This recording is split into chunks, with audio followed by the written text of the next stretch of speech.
Welcome to Stars X. Why has it all got to be so terribly loud? For me, frankly, it's too loud. I just can't bear it. Well, I don't guess it has to be, but I mean, that's the way we like it. Well, I mean, everybody listens. We don't need it very loud to be able to hear it, and with some of it is very quiet, in fact. Right. Personally, I like quiet music just as much as loud music. We play in large halls and things where obviously volume is necessary, and when people dance. Pink Floyd, a name that echoes across generations. A band that didn't just play music, they created entire worlds within their songs. Their soundscapes bent reality. Their lyrics delved into the depths of the human experience, and their performances redefined what a concert could be. But how did this legendary band come to be? What led to their meteoric rise, their inner conflicts, and ultimately their lasting impact on music and culture? This is the story of Pink Floyd. Our story begins in the mid-1960s in London, England. It was a time of change. Psychedelia was taking over, and the counterculture movement was in full swing. Four young students, Roger Waters, Nick Mason, Richard Wright, and the enigmatic Syd Barrett, came together to form a band unlike any other. Barrett, the original frontman, was a musical visionary. His experimental approach to sound and his poetic yet surreal lyrics gave Pink Floyd their first taste of recognition. Their 1967 debut album, The Piper at the Gates of Dawn, was a kaleidoscopic trip into the unknown. Songs like Interstellar Overdrive and Astronomy Damen weren't just tracks, they were experiences, portals to another dimension. But as the band's popularity soared, so did Barrett's struggles. A combination of intense pressure, excessive LSD use, and underlying mental health issues led to increasingly erratic behavior. Syd went crazy in 1967, and so by 69 we weren't seeing him anymore. He disappeared completely. He was mixing with people who were doing acid on a regular basis, I think, in 67. He wrote a few more songs, but nothing of any real note. And he just got more and more and more detached until he was completely wacky. There were moments on stage where he would simply stand motionless, staring into the distance.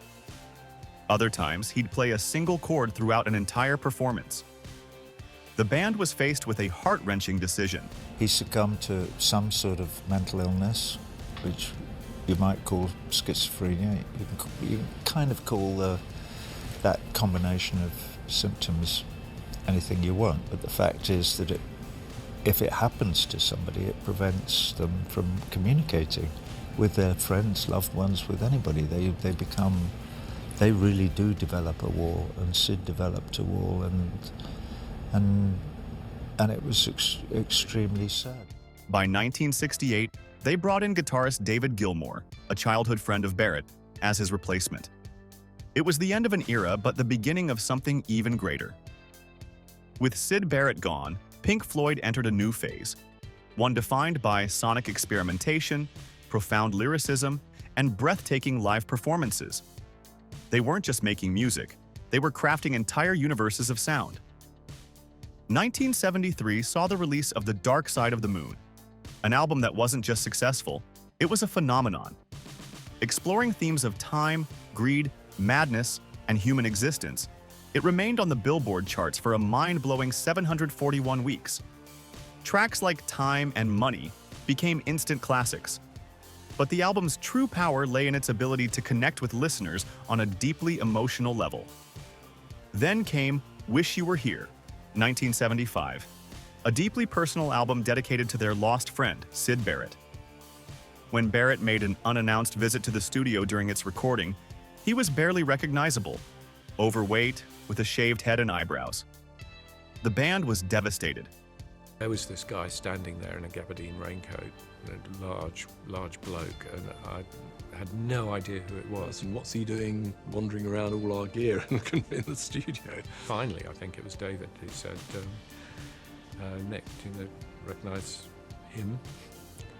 And I looked, and I think I either shrugged my shoulders or at some point Dave sort of put me out of my misery and said, it's Syd. He was a great loss.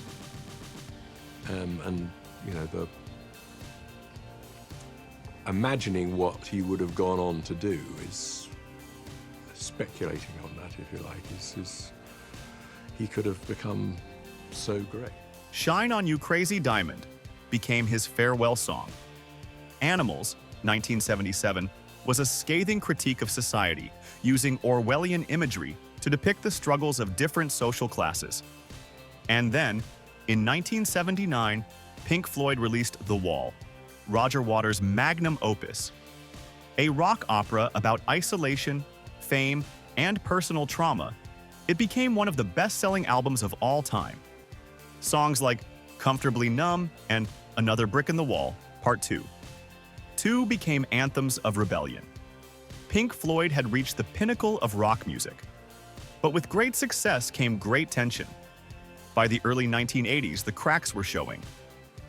Roger Waters, now the dominant creative force, clashed with his bandmates over control of the music. His vision for the final cut, 1983, was so personal that it felt more like a solo album than a group effort. Tensions reached a breaking point. Waters left in 1985, convinced that Pink Floyd could not exist without him. He even filed a lawsuit to prevent the band from continuing under the Pink Floyd name. But David Gilmour and Nick Mason weren't ready to let go. They fought back, winning the rights to the name and continuing on with new music. In 1987, they released A Momentary Lapse of Reason, followed by The Division Bell in 1994. The sound was different, more atmospheric, less aggressive, but Pink Floyd lived on. Yet something was missing, and fans knew it. Then, in 2005, something incredible happened. For the first time in over 2 decades, Roger Waters, David Gilmour, Nick Mason, and Richard Wright stood on stage together for a one-time reunion at Live 8. The moment was surreal.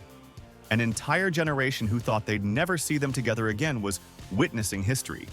But it was also the last time.